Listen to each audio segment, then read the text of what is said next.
우리에게 주시는 하나님의 말씀은 고린도전서 1장 26절부터 31절까지 말씀입니다. 신약성경 264페이지 고린도전서 1장 26절부터 31절까지 말씀인데 우리 함께 봉독하겠습니다. 형제들아, 너희를 부르심을 보라. 육체를 따라 지혜로운 자가 많지 아니하며 능한 자가 많지 아니하며 문벌 좋은 자가 많지 아니하도다. 그러나 하나님께서 세상에 미련한 것들을 택하사 지혜 있는 자들을 부끄럽게 하려 하시고 세상에 약한 것들을 택하사 강한 것들을 부끄럽게 하려 하시며 하나님께서 세상에 천한 것들과 멸시받는 것들과 없는 것들을 택하사 있는 것들을 폐하려 하시나니 이는 아무 육체도 하나님 앞에서 자랑하지 못하게 하려 하심이라.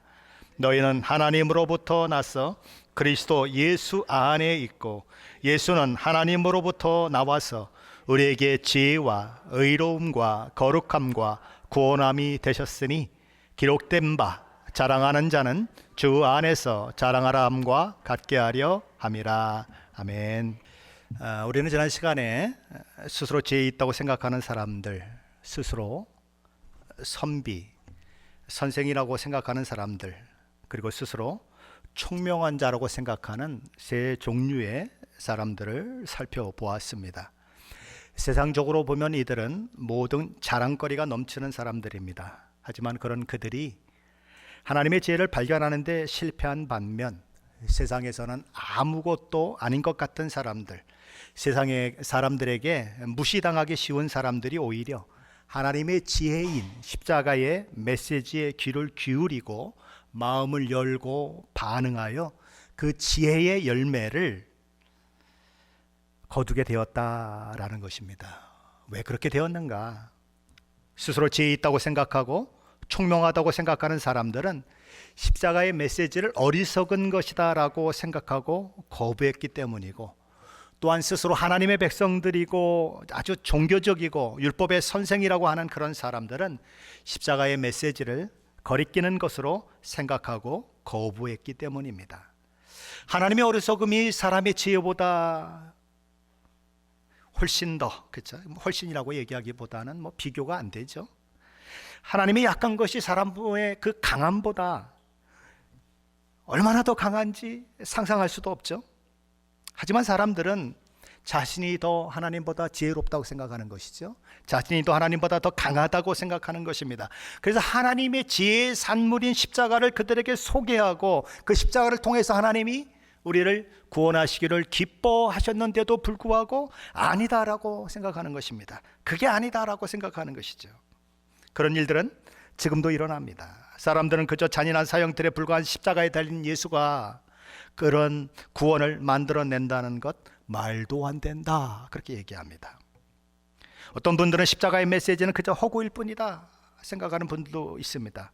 그러니 아무리 하나님이 좋은 것을 그들에게 주시기를 원해도, 아들까지 십자가에 내어주시면서까지도 그를 사랑하셔서 구원하시려고 하셔도 그 모든 것들이 그들과는 아무런 상관없는 것이 되고 만다는 것입니다. 이것이 지난 시간에 나눈 메시지의 요점이죠. 오늘 말씀은 하나님의 부르심에 응답하여 십자가 메시지가 그들 자신의 것이 된 사람들, 십자가의 메시지를 통해 자신의 죄인임을 깨닫고 회개하고 돌이켜 예수 그리스도를 믿고 의지함으로써 죄사함 받고 하나님의 자녀가 된 자들을 향한 메시지인 것입니다. 1차적으로는 고린도 교회의 성도들을 향한 메시지이고 2차적으로는 오늘 이 교회 안에 들어와 있는 저와 여러분을 향한 메시지인 것입니다. 먼저 26절 말씀인데 한번 같이 읽어봅니다. 26절입니다. 형제들아, 너희의 부르심을 보라. 육체를 따라 지혜로운 자가 많지 아니하며 능한 자가 많지 아니하며 문벌 좋은 자가 많지 아니하도다. 바울은 형제들아 라고 부릅니다. 이 형제들아 라고 하는 이 표현은 예수 그리스도의 피로 구원받은 저와 여러분은 그리스도 예수 안에서 하나님의 자녀가 되었기 때문에 서로 형제와 자매가 되었다는 것이죠. 그래서 형제들아, 자매들아 이렇게 부르고 있는 것입니다. 사도 바울은 그들에게 너희의 부르심을 보라 이렇게 얘기합니다. 여기서 부르심이 무엇입니까? 그것은 유효한 부르심입니다. 부르심에는 무효한 부르심이 있고 유효한 부르심이 있습니다. 효과가 없는 부르심이 있고 효과가 있는 부르심이 있습니다. 누구나 우리 주 예수 그리스도의 십자가의 메시지를 들을 수 있어요. 그리고 초청받을 수 있습니다. 하지만 어떤 이는 초청에 응하지 않습니다. 예수 믿으세요 권하고 또 권해도 거부합니다. 너나 잘 믿으세요 그러고 빈정거립니다. 전조지를 받으면 박박 찢어버리는 사람도 있어요. 즉각 휴지통에 버려버리는 사람도 있습니다. 왜 그럴까요? 여러 가지 이유가 있겠죠. 과학적인 사고에 익숙해져서 성경이 이야기하고 있는 기적이나 부활을 믿지 않으려는 생각을 가지고 있기 때문일 수도 있습니다. 또는 아니 모든 종교는 다 같은 것이고 모든 종교에 불교든 이슬람이든 다 구원이 있는 법인데 오직 예수 그리스도만이 구원의 길이고 그분만이 진리요 생명이라고 하는 것은 너무 독선적인 주장이 아니냐라고 생각하기 때문일 수도 있습니다. 어떤 분들은 나만큼 산 사람을 세상에 찾아본다고 하면 별로 많지 않은데 아니 왜 교회만 가면 모든 사람이 죄인이라고 얘기하고 죄를 졌기 때문에 예수 안 믿으면 지옥불에 떨어진다고 그렇게 얘기를 하냐 이거죠. 아니 좋은 말도 그렇게 많은데 굳이 그렇게 죄를 얘기하고 지옥을 얘기하고 아니 내가 뭐 욕먹으러 교회에 왔습니까? 뭐 그렇게 생각하는 사람들도 있을 수 있다는 거죠. 또 과거에 십자군 전쟁이 있었습니다. 이 십자군 전쟁을 통해서 얼마나 많은 사람들이 어려움을 겪었습니까? 교회 지도자들이 잘못 이끌므로 인해서 무고한 생명들이 헤쳐진 이런 역사적인 사건들은 지금도 기독교에 대한 거부감으로 작용을 하고 있어요. 말은 번지르르하게 하는데 행동은 자신만도 못한 종교적 위선자들로 가득 찬 것이 교회라고 생각하고 그래서 믿음으로 나오기를 거부하는 사람들도 있습니다. 교회의 지도자라고 하는 목사나 장로들이나 주변의 신자라고 하는 사람들에 대한 실망 때문에 예수 앞에 나오지 못하는 자들도 있습니다. 어떤 이들은 아니 내 인생은 내 것이잖아요. 아니 내가 결정하고 내가 주장해야지 그 주도권을 왜 하나님 앞에 넘기느냐고 내가 왜 굳이 하나님 앞에 나아가서 내가 주님의 종입니다 내가 주님의 말대로 하겠습니다 라고 그렇게 고개를 숙여야 하느냐고 이야기하며 주님 앞에 나아가지 않는 사람들도 있는 것입니다. 그것만이 아닙니다. 예수 믿는 데는 방해하는 사탄의 방해도 있다라는 거죠. 우리 시야를 가려서 진리를 보지 못하게 만들고 우리 귀를 막아서 진리를 듣지 못하게 하는 사탄의 일이 있다는 거예요. 여러분들 중에 혹시 백내장 수술하신 분들이 있습니까? 농내장 수술하신 분들이 있습니까? 요 중간만 앉아 있어도 제 얼굴이 잘 안 보인대요. 막 뭉개져서 보여갖고 제 이 멋진 모습이 말이에요, 그죠? 네, 뭉개진 모습으로. 이렇게 농담을 해도 안 웃는 분들은 뭡니까? 예, 그 안 보인단 말이죠. 그런데 이 농내장 수술을 하거나 백내장 수술을 하면 환하게 보이는 거예요. 그래서 어떤 분은 세상이 왜 이렇게 아름다우냐고 이렇게 아름다운 줄 몰랐다고 얘기하는 분들이 있는 거예요. 뭐 때문에 안 보였습니까? 눈이 막 그렇게 울퉁불퉁한 거울처럼 돼가지고 이게 빛이 들어올 때 막 이리 반사되고 저리 반사되고 막 난반사가 되니까 사람이 이상하게 보이는 거죠. 엉뚱하게 보이는 거죠. 그것처럼 사탄이 우리가 예수 믿는 것을 아주 지독하리만큼 방해한다는 것입니다. 우리 시야를 가린다는 거예요. 마치 안개가 짙게 꼈을 때 앞을 잘 볼 수 없어서 사고가 많이 나는 것처럼 그렇게 사탄이 우리로 하여금 십자가의 메시지를 듣지 못하게 만든다는 거죠. 그래서 들리지 않는 거예요. 들려줘도 듣지 않으려고 하는 것입니다. 십자가의 메시지가 어리석어 보이는 거예요. 그래서 믿고 구원받는데 실패한다는 것이죠. 그런 경우를 가리켜서 무효한 부르심이다 이렇게 얘기합니다. 전도는 받았지만 자기 것이 되지 못한 그것을 무효한 부르심이다 그렇게 얘기합니다. 그러나 어떤 사람은 예수 믿으세요라고 초청하면 마음을 열고 그것을 자기 것으로 받는 사람들이 있다는 거죠. 그렇게 함으로써 그에게 실제적인 구원에 참여하게 되는 일이 사망에서 생명으로 옮겨지는 일이 있게 된다는 것입니다. 그리고 사탄의 자녀에서 하나님의 자녀로 옮겨지는 일도 일어난다는 것입니다. 그것이 유효한 부르심이라고 하는 것입니다. 하나님의 구원의 초청이 그에게 효과가 있는 부르심이 되어서 그가 예수 믿고 구원받은 자가 되었다. 그게 유효한 부르심인 것입니다. 사도 바울은 바로 이렇게 효과가 있는 부르심 가운데 있는 고린도 교회 성도들에게 형제들아 너희의 부르심을 보라 이렇게 얘기하는 거예요. 우리 주 예수 그리스도를 마음으로 믿고 입으로 시인하여 구원에 이른 자들아 너희 부르심이 어떠한지 보라는 것입니다. 부르심을 받아 성도된 고린도 교회 성도들의 구성원들이 어떠한 상태에서 부름을 받았고 어떤 부름 가운데 있었는지를 자세히 확인해 보라는 것입니다. 너희가 언제 어떨 때 예수를 믿게 되었는가 한번 확인해 보라는 거예요. 자세히 검토해 보면 세 가지를 확인할 수 있다는 것입니다. 몇 가지요? 세 가지. 그러면 세 가지가 무엇입니까? 첫째는 그들 중에 육체를 따라, 다시 말해 세상 표준을 따라 지혜로운 자가 많지 않다는 것을 확인하게 된다는 것입니다. 둘째는 그들 중에 능한 자가 많지 않다는 것을 확인하게 된다는 것입니다. 그리고 셋째는 그들 중에 문벌 좋은 자가 많지 않다는 사실을 확인하게 된다는 것입니다. 많지 않다라고 하는 말은 아예 없다는 얘기가 아니죠. 오히려 그렇지 않은 사람이 더 많다 이 얘기를 하고 있는 거죠. 그러니까 고린도 교회 성도들의 구성원을 자세히 살펴보면 그들 중에 소위 세상적으로 많이 배우고 영리하고 경험이 많은 사회의 지식층이 많지 않으며 부와 권세, 높은 지위와 힘을 가진 자들이 많지 않으며 또한 좋은 집안에서 태어난 그야말로 명문 가정 출신, 오늘날로 말하면 금수저 출신의 구성원도 많지 않다는 것입니다. 하나님은 어떤 사람을 구원하여 당신의 뜻을 이루시기 위해 천재 집단을 동원하지 않으십니다.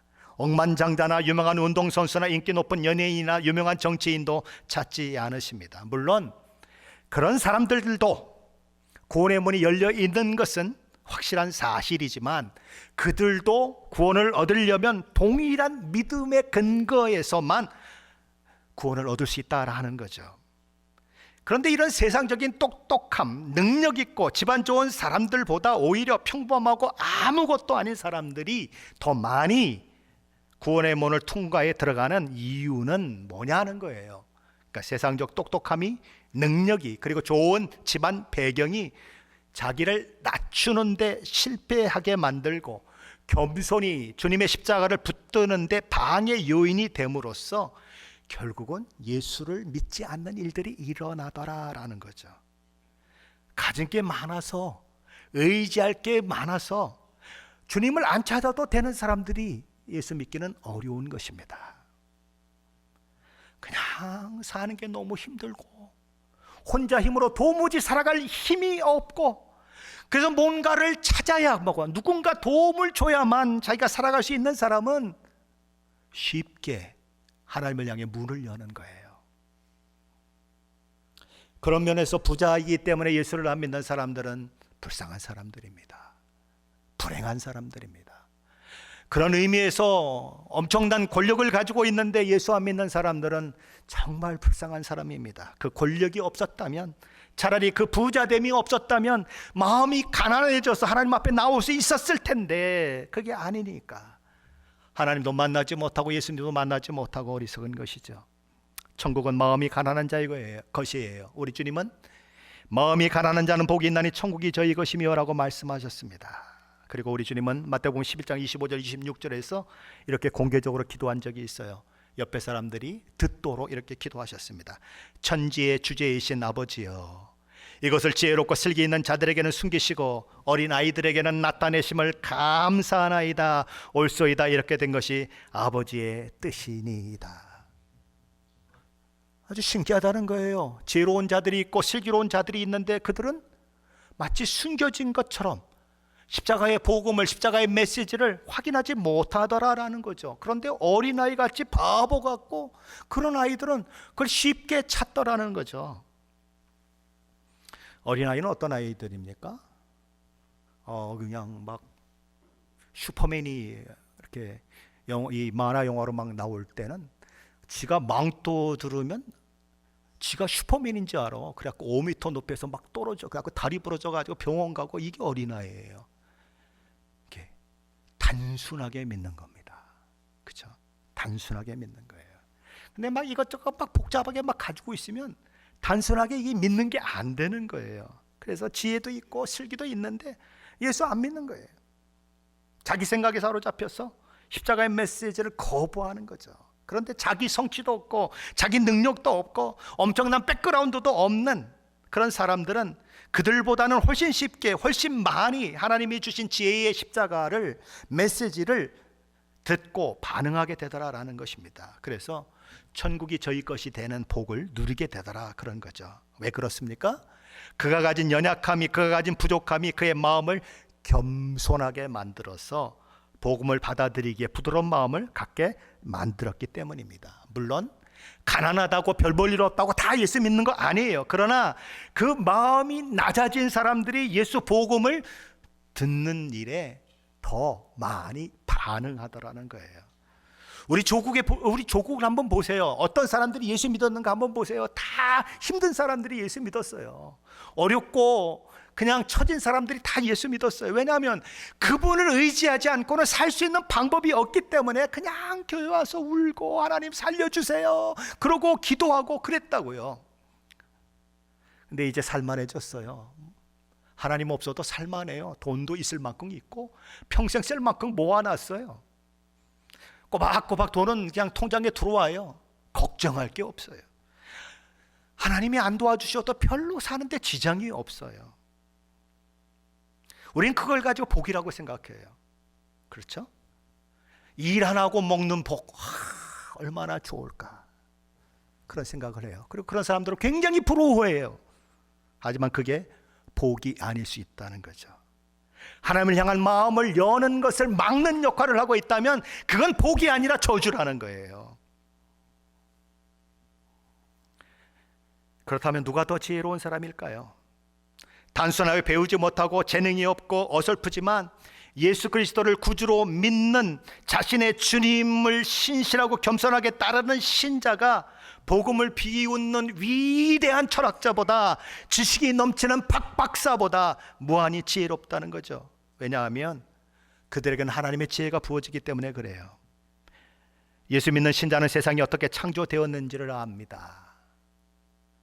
예수 믿는 신자는 하나님께서 사람을 지으신 목적이 무엇인지를 알아요. 예수 믿는 신자는 사람에게 있어서 죽음이라고 하는 것이 어떤 의미를 갖고 있는지 압니다.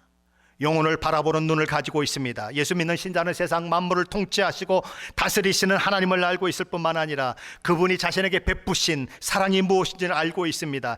예수 믿는 신자는 인생이 어디로 와서 어디로 가는지를 알 수 있어요. 세상 종말에 어떤 일이 일어나는지를 훤하게 보고 있습니다. 그런데 예수 안 믿는 철학자는요, 인간이 무엇일까? 인생이 무엇이냐? 존재란 무엇이냐? 나는 생각한다, 고로 존재한다. 그렇게 얘기를 해요. 그리고 그걸 아주 뭐 어마어마한 뭔 얘기하는 것처럼 얘기를 해요. 평생을 연구해도 인생이 뭔지 모르고 누구는 이렇다고 얘기하고 누구는 저렇다고 얘기하고 그래서 무슨 뭐 이런 철학자를 따르는 사람도 나타나고 저런 철학자를 따르는 사람도 나타나고 별의별 철학을 따라 다니는 사람들이 다 나타나지만 인생을 알 수 없다라는 거죠.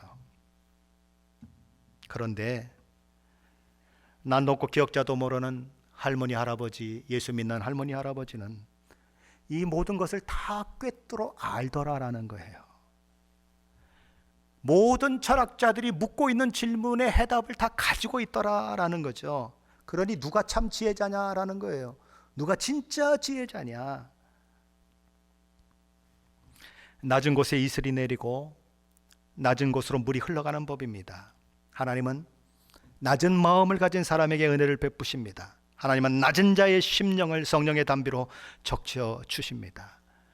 고린도 교회 내에 지혜로운 자가 많지 않고 능한 자가 많지 않고 문벌 좋은 자가 많지 않은 이유가 거기에 있습니다. 우리 교회는 어떨까요? 우리 교회에도 고린도 교회보다 더하면 더하지 덜하지 않은 것 같아요. 여기 의사 있으십니까? 여기 변호사 있으십니까? 여기 교수 있으십니까? 손 들어 보세요. 아무도 없어요. 우리 교회의 자랑은, 우리 교회는 간호사가 있어요. 우리는 아주 간호사가 있는 위대한 교회예요. 그게 최고 자랑이에요. 우리는 그보다 높은 사람은 없어요. 그보다 더 사회에서 인정받는 사람 우리 교회는 없어요. 신기하지 않습니까? 그 흔한 의사 하나도 없고, 그 흔한 변호사 하나도 없고, 그 흔한 교수 하나도 없는 교회. 참 희한한 교회예요. 우리 교회는 지혜로운 자도 많지 않고, 능한 자도 많지 않고, 문벌 좋은 자도 많지 않은 교회가 바로 우리 교회 아니겠습니까? 그러나 그런 세상에서 아무것도 아닌 것던 자들, 세상에서 만물의 찢기같이 여기는 자들을 통하여 하나님은 세상에 가진 것들을, 세상에 지혜로운 것들을, 세상에 능력 있는 것들을 부끄럽게 만드시는 분이다라고 말씀하는 거예요. 27절로 29절인데 한번 같이 볼까요? 27절로 29절 말씀입니다.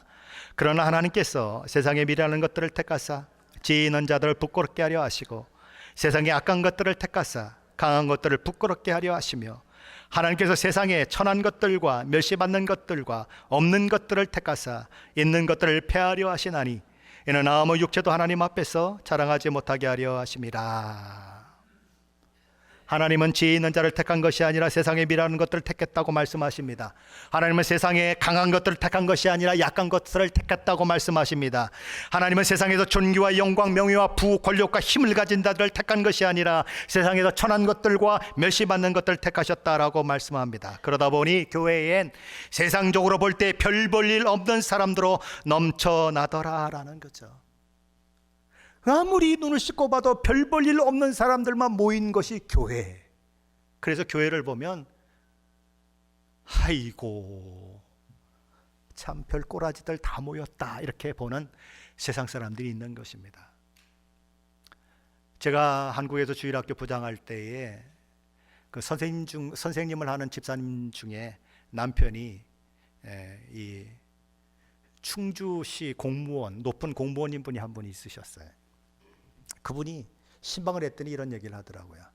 아이고 교회 다니는 사람들 그냥 말단 사원 중에 이 장로들 수두룩해 많은데 능력도 드러내지 못하고 차 구석에서 그냥 수근수근 거리고 에이구 지지리들 그러더라고요. 교회에서는 장로가 됐지만 사회에서는 저 말단 사원이고 이 사람은 높은 사람인 거예요. 그러니 그 뭐 교회의 이 여러 가지 것들이 마음에 들어오겠습니까? 자기 이런 것들에 가득 차 있어서 안 들어오는 거죠. 아주 불쌍한 사람인 거죠.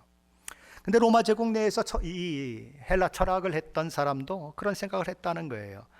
셀수스라고 하는 철학자가 있는데 주 178년에 그는 이런 글을 썼습니다. 그리스도인 공동체를 조롱하는 글을 썼는데 이렇게 되어 있습니다. 교양 있는 사람이나 지혜로운 사람이나 분별 있는 사람은 기독교에 얼씬도 못하게 하라. 우리는 이 모든 것을 악으로 여기기 때문이다. 뭐가 악이라고요? 기독교가 악이다. 그러나 무지한 자라면, 누구라도 감각과 교양이 부족한 자라면 누구라도 당당하게 그리스도인이 되게 하라. 그들 자신이 이런 자들이 그들의 신에게 칭찬받는 자들이라고 인정한다는 사실을 볼 때 그들은 단지 바보들과 존경받지 못한 자들, 멍청한 자들만 설득할 수 있을 뿐이다. 이들은 최악의 사람들이며 가장 천박한 사람들이고 못 배운 자들이다. 이들은 둥지에서 나오는 박쥐떼, 굴에서 기어 나오는 개미떼, 연못가에서 심포지엄을 하는 개구리떼, 진흙탕을 뒹구르는 벌레떼 같다. 철학에 능한 자신의 눈으로 교회에 들어가 있는 사람들을 보니까 노예도 있고 별 볼 일 없는 사람들 넘치고 이게 이렇게 악담을 하는 거죠.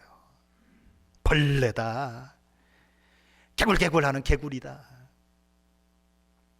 개념 없는 사람들이나 있고 어리석고 바보 멍청이 같은 사람들만 모이는 것이 교회다.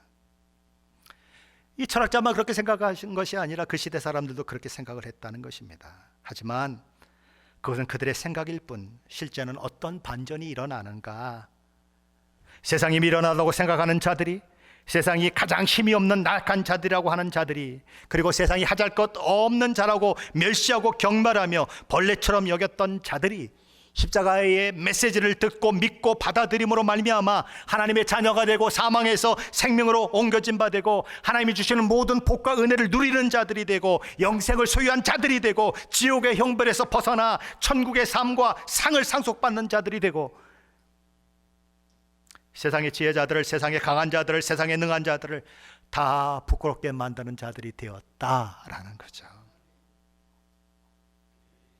그렇게 함으로써 하나님께서는 세상의 천한 것들과 멸시받는 것들과 없는 것들을 택하여서 있는 것들을, 강한 것들을, 지혜 있는 것들을 패하셨다, 이렇게 말씀하시는 것입니다. 세상은 기독교인을 멸시했습니다. 멸시했다고 하는 말은 아무것도 아닌 존재로 여겼다라는 말이에요. 미국이 개척 시대에 가장 큰 욕이 무엇일까요? 사람들이 가장 큰 욕으로 생각했던 욕이 뭘까요? 여러분 뭐라고 생각하십니까? 우리가 생각하는 여러 가지 욕들이 있어요. 근데 이 개척 시대에 가장 큰 욕으로 여겼던 것은 옐로우 치킨이에요. 우리말로 하면 햇병아리. 너는 햇병아리야 그러면 명예를 더럽힌 것 때문에 딱 하나 둘 셋 땅 하고 총을 쏴야 되는 거예요. 넌 아무것도 아니야. 너의 존재는 있으나 마나한 존재야. 그거보다 더 사람들의 마음을 힘들게 하는 것이 없죠. 오늘날 이 세상에서 그림자 취급을 받는 사람들이 있어요. 그림자야 그냥. 있으나 없으나 신경 안 써. 지들 마음대로 막 하는 거죠. 그게 그림자예요. 그 당시 노예들이 그런 대접을 받았어요. 노예가 뭐 이름이 있습니까? 뭐 권리가 있습니까? 아무것도 없어요. 바로 이 기독교인들이 그렇게 취급을 받았다는 거죠. 멸시를 받았는데 과거도 현재도 미래도 계속 멸시를 받았다. 그러면 실제로 누가 바보인가? 실제로 누가 미련한 자인가? 실제로 누가 제일 불쌍한 자인가? 다름 아닌 스스로 지혜 있다 하고 스스로 능력 있다 하고 스스로 강하다고 생각하며 진리를 거부한 자들, 십자가의 메시지를 거부한 자들이 바로 그런 자들이다라는 거죠. 그 미련하다고 생각하는 사람은 예수 믿고 구원받고 하나님 주시는 모든 복과 은혜를 누리고 그리고 마지막에 천국에 입성하는 저 하늘에는 눈물이 없네 거기는 슬픔도 없네. 그렇죠. 고등학교 2학년 때 주일학교 아이들을 가르치며 많이 울었던 찬양이에요. 아이고 고등학교 2학년 된 그밖에 안 된 게 뭐 그렇게 천국이 그리웠을까요? 그죠? 한참 나가는 때인데 천국이 그렇게 그리웠어요. 그 찬양 참 감동적으로 불렀던 찬양이에요. 바보 같은 자들은, 미련한 자들은 천국에 앉아 있는데 똑똑하다고 하는 자들, 권세 있는 자들은 다 지옥불에 떨어져 고통을 겪고 있는 그 상황이 벌어질 때 누가 진짜 지혜자냐 하는 것이죠. 누가 진짜 똑똑한 자냐라는 것이죠. 그렇다면 지금 고린도 교회 공동체에 우리 주 예수 그리스도의 십자가 복음을 믿어 구원받고 의롭게 된 자로 영생을 소유한 자로 그렇게 되어 있는 그리스도인들, 그리고 오늘 이 시대에 예수 믿고 구원받은 하나님의 자녀가 된 사람들이 자신이 구원받은 그 일을 놓고, 내가 하나님의 자녀가 된 그 일을 놓고 내 공로인 양, 내 지혜인 양, 내 능력인 양 자랑할 수 있느냐라는 것입니다. 오늘 보면 29절 말씀은 그럴 수 없다라고 단호히 말해요. 29절입니다. 한번 같이 읽어볼까요? 이는 아무 육체도 하나님 앞에서 자랑하지 못하게 하려 하심이라. 그렇다면 왜 우리는 우리의 구원받은 것을, 우리가 죄사함 받고 의롭게 되어 하나님의 자녀가 된 것을, 그리고 영생을 소유한 자로 오늘을 살아가게 된 것을 우리의 공로로 돌리거나 우리의 자랑거리로 삼을 수 없습니까? 30절에 그 이유를 얘기하고 있습니다. 30절 말씀도 한번 같이 읽어봅니다. 너희는 하나님으로부터 나서 그리스도 예수 안에 있고 예수는 하나님으로부터 나와서 우리에게 지혜와 의로움과 거룩함과 구원함이 되셨으니. 다른 말로 하면 저와 여러분의 구원을 위해서 한 일은 아무것도 없다는 거예요. 저와 여러분을 구원하기 위한 모든 계획, 모든 시행, 모든 결과 누가 만들어내셨는가? 하나님이 만들어내셨다는 것입니다. 그러므로 저와 여러분은 자랑할 이유가 없다는 거예요. 왜냐하면 그 모든 것이 우리를 통하여 되어진 것이 아니라 하나님을 통하여 되어진 것이기 때문이에요. 에베소서 2장 8절 9절이 이렇게 말합니다. 너희는 그 은혜에 의하여 믿음으로 말미암아 구원을 얻었나니 이것은 너희에게서 난 것이 아니요 하나님의 선물이라. 행위에서 난 것이 아니니 이는 누구든지 자랑하지 못하게 하려 함이라. 우리가 받은 구원을 우리가 자랑할 수 없는 이유는 그것이 하나님의 은혜로 우리에게 주어진 선물이기 때문이에요. 우리 주 예수 그리스도의 십자가의 복음을 믿고 의지하는 자에게 거저 주시는 하나님의 은혜의 선물이기 때문입니다. 두 번째로 저와 여러분이 받은 구원을 저와 여러분이 자랑할 수 없는 것은 그 일을 이루기 위해 저와 여러분이 한 일은 전혀 없으며 저와 여러분의 구원을 위해 하늘 보좌를 뒤로하고 이 땅에 오신 독생하신 하나님 예수 그리스도가 모든 일을 다 하셨기 때문입니다. 저와 여러분이 그 일을 위해서 뭔가 한 것이 있다면 자랑할 것이 있겠죠. 그러나 우리 주님이 다 이루어 놓으신 것을 그냥 믿음으로 받기만 한 것이기 때문에 자랑할 게 없다는 것입니다. 선물을 받았는데 지가 선물을 사온 것처럼 자랑한다든지, 선물을 받았는데 지가 선물을 만든 것처럼 자랑한다든지 그러면 그거 바보죠. 근데 그런 사람이 있다는 거예요. 이 모든 것들은 우리 주님으로부터 나왔다는 것이죠. 우리 주님은 하나님으로부터 오신 우리의 지혜이셔요. 우리 주님 우리에게 하나님으로부터 오는 지혜가 되셔요. 그 지혜는 세상 지혜와는 근본적으로 다른 지혜입니다. 그 지혜는 사람의 숱한 노력과 종교가 추구하는 그런 지혜가 아니에요. 세상 지혜는 그들을 어디로 끌고 갑니까? 세상 종교의 지혜는 그들을 어디로 끌고 갑니까? 하나님께로 끌고 가는 것이 아니라 멸망을 향해 끌고 가요. 그러나 예수 그리스도를 통해서 우리에게 주신 하나님의 지혜는 우리를 어디로 끌고 갑니까? 생명의 근원이신 하나님께로 끌고 가요. 구원으로 끌고 가요. 영생으로 끌고 가요. 그것이 하나님의 지혜인 것입니다. 둘째로 우리 주님은 하나님으로부터 오신 우리의 의로움이다 이렇게 얘기합니다. 우리는 하나님 앞에 결코 의롭지 않습니다. 그리고 누구도 하나님 앞에서 자기 노력으로 의롭게 되고자 하는 평생의 노력을 다한다 하더라도 하나님이 원하시는 수준의 의를 만들어낼 수 없습니다. 상대적으로는 비교할 수 있어요. 아이고 내가 그래도 저 사람보다 요만큼은 나은 것 같지, 그 얘기는 할 수 있지만 죄가 하나도 없으신 하나님 앞에서는 의인이라고 주장할 수 있는 사람이 아무도 없다고요. 더러운 데 가면 똥 묻은 개가 오줌 묻은 개 나무랄 수 있어요. 그러나 깨끗한 데 가면 똥 묻은 개나 오줌 묻은 개나 침 묻은 개나 흙 묻은 개나 다 똑같아요. 하나님 앞에 가면 자기 의의를 주장할 수 있는 사람이 아무도 없는 거예요. 그래서 우리 하나님은 우리 주 예수 그리스도의 의의를 우리에게 덧입혀 주기로 마음 먹으시고 덧입혀 주시는 거예요. 믿을 때 나는 의의를 이룬 것이 없지만 우리 주님이 이루신 의의가 우리에게 입혀짐으로 인해서 우리는 의로운 사람이 되는 그 일들이 있는 것이죠. 우리 주님은 또한 하나님으로부터 온 거룩함이다 이렇게 얘기합니다. 우리 주님 때문에 우리 주님 안에서 우리는 거룩한 자가 된다는 거죠. 이미 거룩하게 되었고 거룩하게 되어 가고 있고 종국적으로 최종적으로 완전한 거룩함에 이를 사람들이 누군가? 바로 저와 여러분이라는 거예요. 넷째로 우리 주님은 하나님으로부터 오신 우리의 구원이다 이렇게 얘기합니다.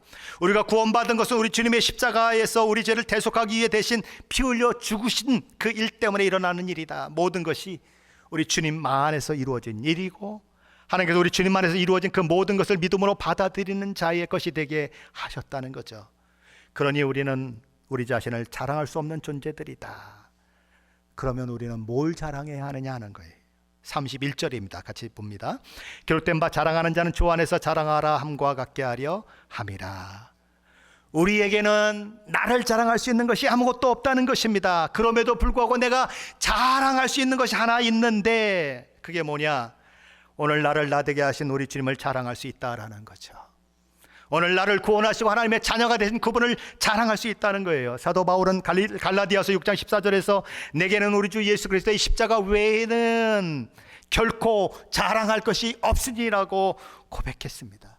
그의 자랑은 오직 하나, 그를 위해 십자가에 달려 죽으신 우리 주님밖에 없었습니다. 왜 그렇습니까? 그분의 지혜 때문에 사도 바울이 세상의 어리석음을 벗어던지고 하늘의 지혜를 깨닫게 되었고, 그분으로 인해 의롭게 되었고, 그분으로 인해 거룩하게 되었고, 그분으로 인해 구원받았기 때문이에요. 사도 바울 같은 사람은 세상에 자랑거리가 넘치는 사람들이에요. 저와 여러분과 비교가 안 될 정도로 자랑거리가 넘치는 사람이에요. 학문에 있어서나 율법에 대한 열심에 있어서나 금수저 출신이라고 하는 점에 있어서나 의를 추구했던 열정에 있어서나 저와 여러분의 스펙과는 비교도 안 되는 그런 사람이에요. 하지만 그는 그 모든 것들이 자신을 구원에 이르게 할 수 없다는 사실을 깨닫게 되는 거죠. 그래서 우리 주 예수 그리스도를 아는 지식이 가장 고상하기 때문에 이 세상의 모든 것들을, 모든 스펙들을 배설물로 여긴다라고 그는 고백하게 되는 것이죠. 구원에 이르게 하지 못하는 종교가 무슨 소용이 있겠습니까?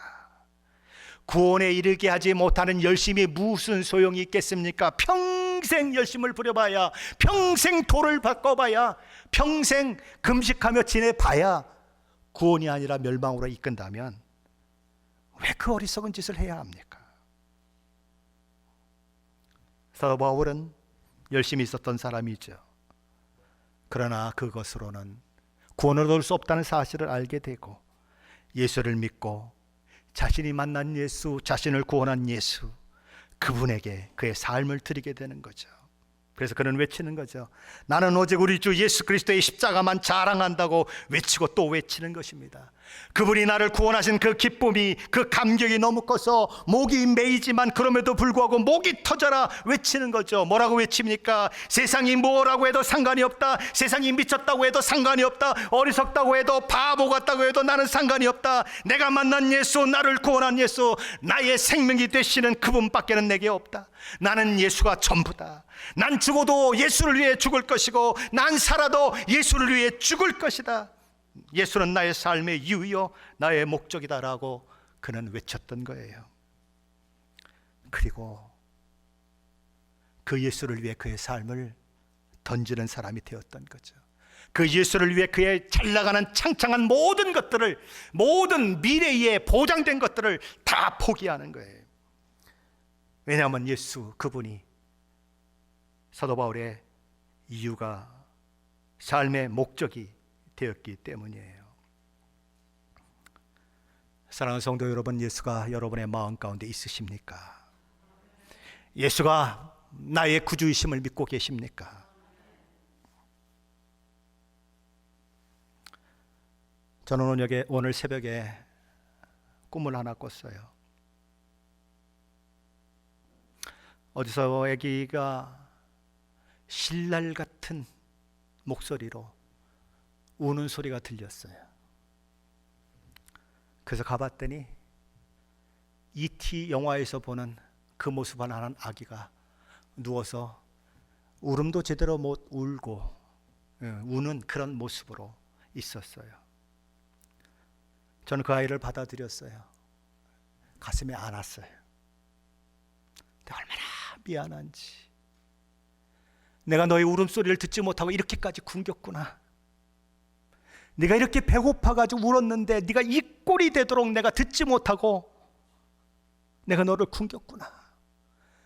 그 아기한테 미안해, 미안해, 미안해 그러다 잠이 깼어요.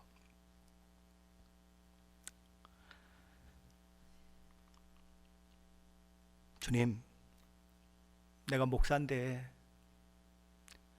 우리 성도들이 혹시 이렇게 굶주려 있지는 않는가요?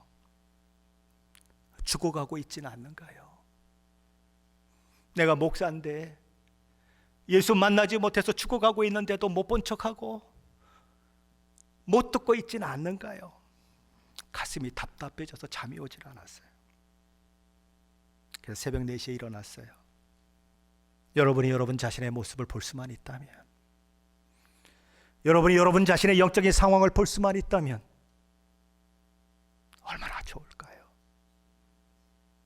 내가 하나님 앞에서 어떤 모습을 하고 있는지, 몸무게는 많이 나가고 키는 뭐 크지만 영적인 내 모습을 봤을 때 내 모습이 얼마나 비참한지를 볼 수만 있다면 얼마나 좋을까 하는 그런 생각을 하게 되는 것이죠.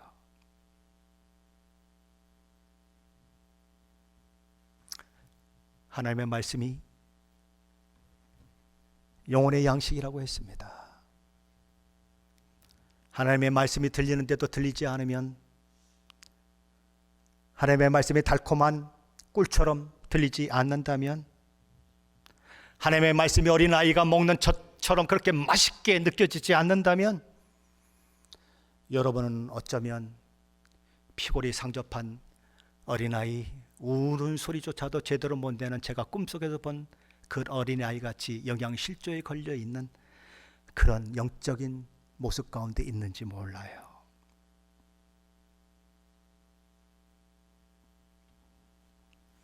예수는 공상의 인물이 아니에요.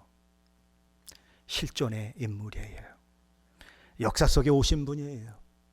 그분을 믿는 것은 그냥 세상 종교가 얘기하는 것처럼 그냥 믿으면 좋은 거래, 아유 종교 하나 가지면 좋지, 그거 아니에요.